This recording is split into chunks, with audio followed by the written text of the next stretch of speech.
Alright guys, it's time for a new series, and this is going to be a series of 3 videos.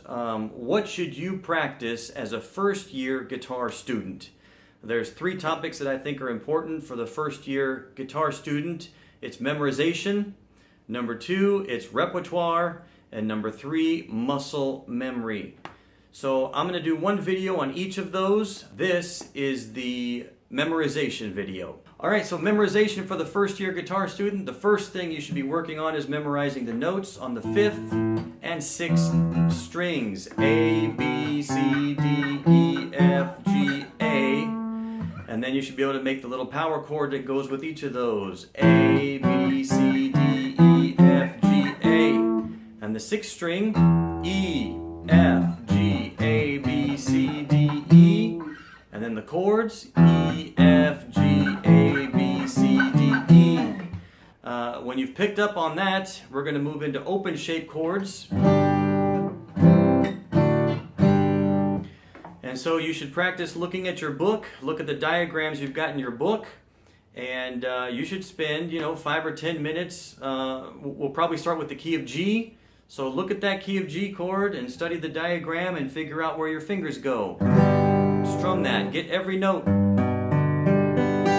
to sound good. Then go to the next chord. It's going to be the C chord. Get all those to sound pretty. Move on to the D chord. And then we've got an E minor. So you should be looking at those diagrams and figuring out how to place your fingers. And then the third thing to be memorizing is chords by key.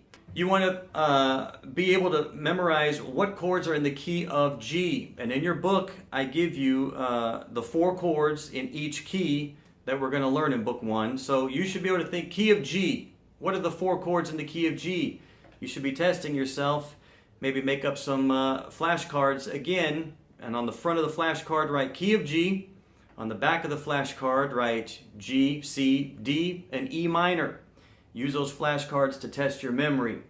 There's also a couple cool things you can do with just flashcards and paper in case you don't have your guitar, in case you're at school and you're in history class and you want to be thinking about your guitar. Don't tell your parents I said you could do that. Here's some things you can do on paper. Yeah, so one of the things I like to do is I'll draw out my guitar neck. Start with your strings. 1, 2, 3, 4, 5, 6, then draw your little end here, and then we're going to go and just make frets, and you want to be able to go to 12 frets. So we're going to put in the 1st fret, 2nd fret, 3rd, 4th, 5th, 6th, 7, 8, 9, 10, 11, 12, 1, 2, and then 3 has a dot, 4, 5 has a dot, 6, 7, 8, 9, 10, 11, 12. 12 gets 2 dots. Okay, so there's your guitar neck. And then what you want to do is just start labeling. These are the 5th and 6th strings. This is your big string. Then they get smaller, smaller, smaller, smaller, smaller. So your big string, if you remember, this is Ed, this is 8, this is Dynamite, Good, Bye, Ed. Okay? We're going to do the A string. A, B, C, D, E, F, G, and A is at the 12th fret.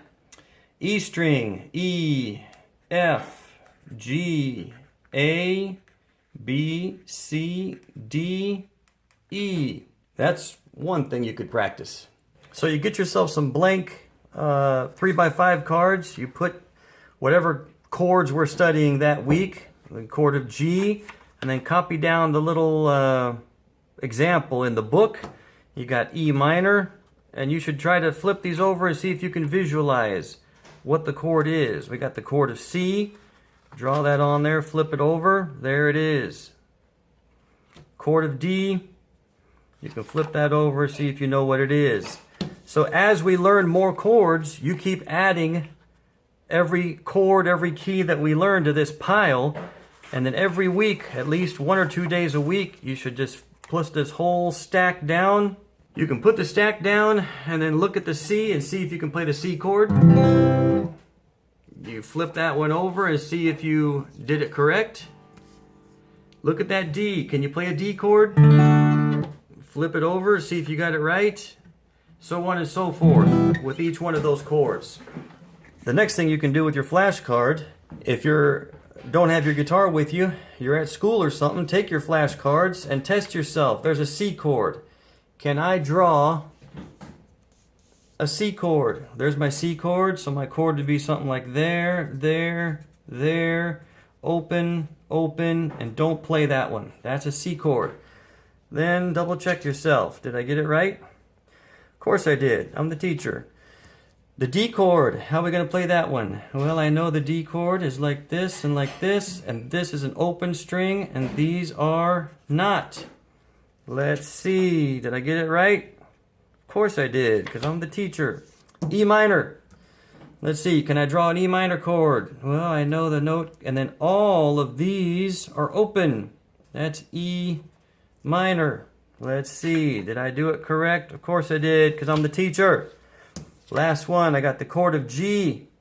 Let's draw that G chord here. It's up here, it's there, and all these are open. There's my key of G, my G chord. Did I get it right? Of course I did. You could try mixing them up and then do the whole exercise again.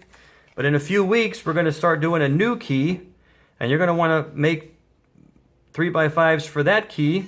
And those are just a couple of the things that I like to do with 3x5 cards that'll be useful to you. The other thing you can do is you can flip the cards over and look at the chord shape. Oops, don't write the key of C up there. Look at the chord shape and see if you can name that chord. Go to the next one. Look at the chord shape. Can you name that chord? Again, don't write the name of the chord up there. Look at that chord shape. Can you name that chord? So there you go. All kinds of fun you can have with 3x5 cards, memorizing. That's going to be the end of video number 1. The thing you should do on a weekly basis, at least 2 or 3 times a week, is memorization using one of the techniques that I've shown you today. Good luck.